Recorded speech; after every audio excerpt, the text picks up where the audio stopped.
Hello, my friends. Welcome to the most boring camera angle you'll ever see on this channel. But I wanted to try something new on this channel. If you've seen my video about quotes, about me philosophizing, doesn't sound like a word, but I swear it is a word. At least Cambridge Dictionary says so.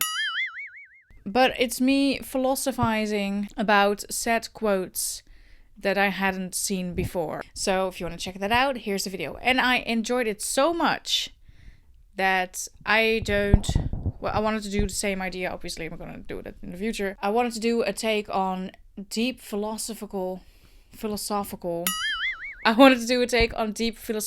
questions, and I wanted to talk about them and see what I think about them. So let's begin. Hi, my name is Juliet and welcome to my space.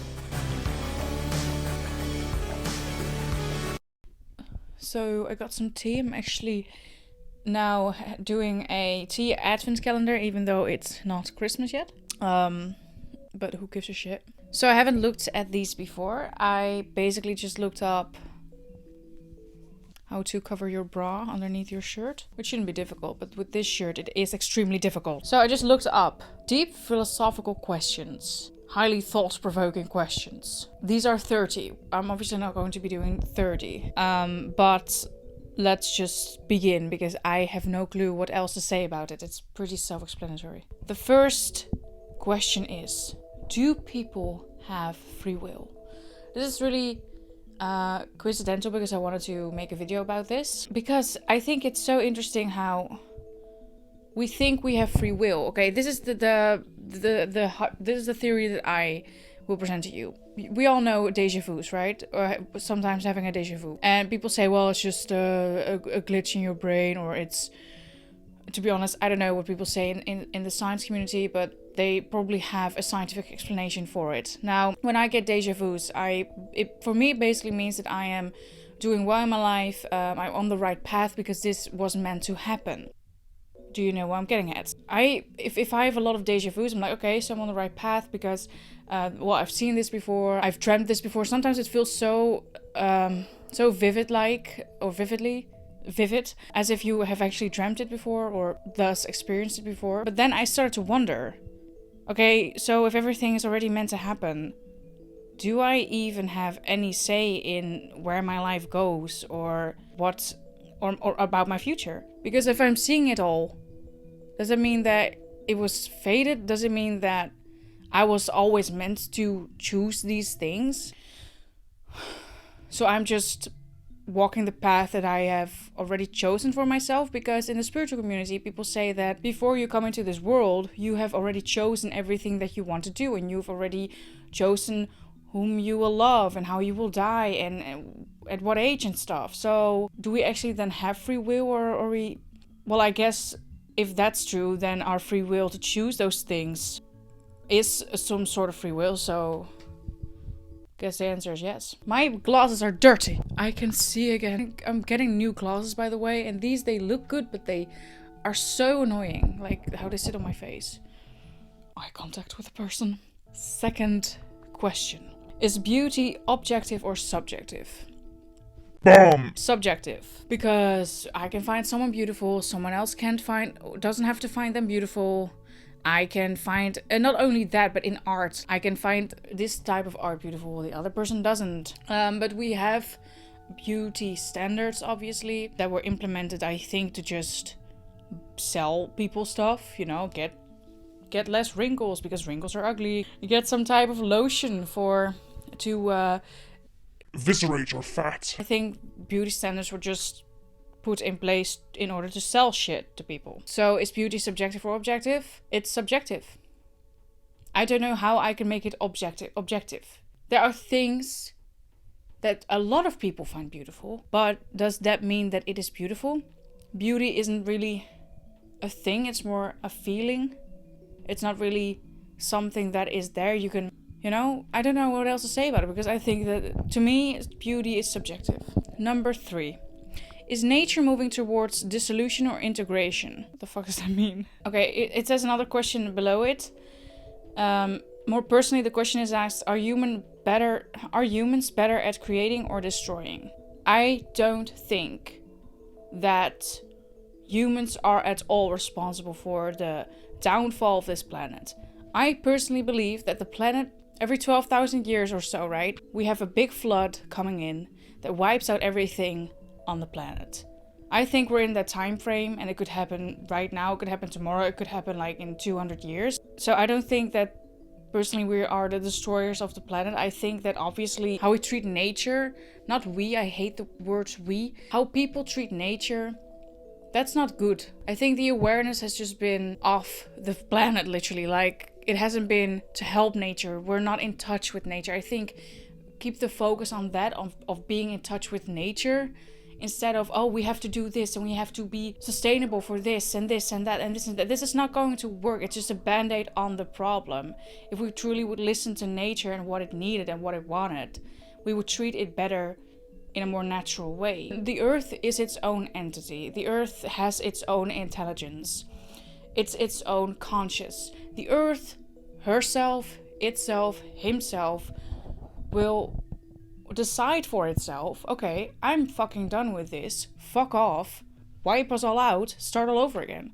Like, it's not something that has to be thought about this much, in my opinion.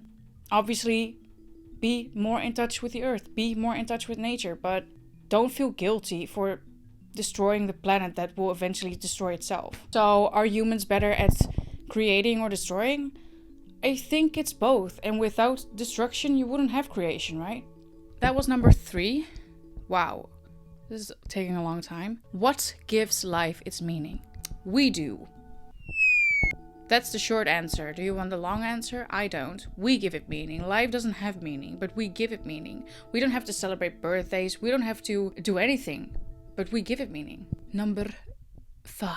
Is it time? Is it the condition and fulfillment of your soul? Is it death? What? Oh, that would be the meaning of life. Well, as I said, we give it meaning. 6. What are the universal human rights? Do not harm anyone. Be nice to each other. That's it. Be nice to each other. Treat people how you want to be treated. That's the only thing. What is a fair society? Now, I usually don't really like societal problems or political questions, but for the sake of this video, I will answer. I don't really like to discuss or debate also within the known concepts of political correctness or being politically correct. I just don't like politics at all anyway. So for me, a fair society wouldn't even be with politics. I think that all the problems that we have are created because of us, instead of looking at it with every single little detail that a lot of people do in politics, and they come up with solutions for those problems. Those problems are self-created by the system. That's my opinion, I think. Yes. What is a fair society? As I said in the last question, just don't harm anyone else. Treat how you want to be treated. Let's not create problems that we have to find other solutions for. Why do we create art? It's more than just expression. It's the basic thing is expression. We want to express ourselves. We want to express our problems. We want to express our service towards others. When I was going through my depressed and anxious state, I really wrote a lot, and I wrote a lot. That's actually just, I wrote a lot of poems, and I wrote a lot of good poems because pain produces a lot of good art and poetry and stuff. So I think it's to express ourselves, and it's to express emotions that we can't really express maybe in words or verbally to someone. We just don't. I think it's because we don't have the guts to just say it to someone. So we express it through art, and it's just our emotions, really. Let's just go through number 10 because I can go on forever. Does time have a beginning or an end? No, it doesn't. Look, I don't know what happens when we die. I do know that time is a man-made concept, and I do know that There is no time, there's only duration of things. I was explaining like this to myself. If I say, let's go there tomorrow, then tomorrow, that tomorrow has already flown by. So there will never be a tomorrow. Tomorrow. Tomorrow. Tomorrow. Tomorrow. Tomorrow. It's tomorrow. There will actually never be a tomorrow or yesterday. If you think about it, time is just man-made to not lose their shit over... to use it getting to be... To not lose their shit over reality. Because it can be really confronting to have to live in the moment all this time. And to have to not think about anything else or about what we will do the next day or the next week. It's just not what society is based upon. There's a system put in place and time belongs to that system. I think that when people created the calendar and stuff, that was just their way of explaining, okay, well, we're here on this planet now and we're figuring out stuff. So, well, we know that the moon has its phases and we know that the sun rises, so let's just figure out a way to have control over those things and to just plan in our days like that. And that's, I think, how it started. History lessons with me, and now we have agendas on our phones and stuff, and it's become part of this world and where we are now. I thought I was gonna get a package, but no, it happens so much in videos. I knew this was going to happen. A package of mine. Let's just get it. Package. So. Package. It's not just about the hair, it's the experience. So, does time have a beginning or end? No, it doesn't, because it's all infinite. We live in an infinite universe with infinite possibilities, and time is not finite either. There's just phases of life, cycles of life, you know. Number 10. Can people change? Yes. I don't know why this is a philosophical question. Yes, people can change. People can change. When someone has a problem and we put a label on them, immediately they start identifying with that label. That prevents change for that person. I think if we stop labeling people, stop giving them diseases, giving them mental issues that they don't have to identify themselves with, I think that will help a lot of people. So can people change? Yes. Thank you so much for watching. I hope you enjoyed. I did a lot, actually. Like and subscribe to my channel, and I'll see you in the next one. Goodbye.